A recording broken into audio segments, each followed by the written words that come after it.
Drive thrusters. I'm here with Marcos from Gator Bait Wake School. We have a quick question for him because he does have an ezDrive thruster on all his boats. And he uses his boats 7 days a week. It's a 7-day operation, so they're constantly being used. We want to know, do you see any fuel efficiency or any differences with the thruster? Yeah, it's difficult to measure exactly, but we definitely do if we're in a hurry to pick up a rider. Because if we're in a hurry, we would normally have to accelerate the boat and make a much wider turn to be able to pick them up.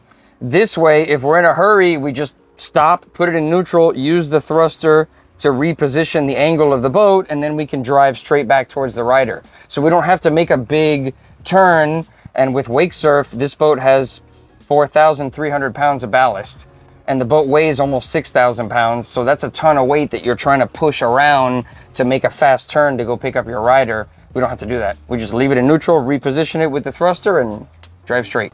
Fantastic. Another benefit of having an ezDrive thruster on your boat. If you want more information, reach out to us at ezDriveThruster.com.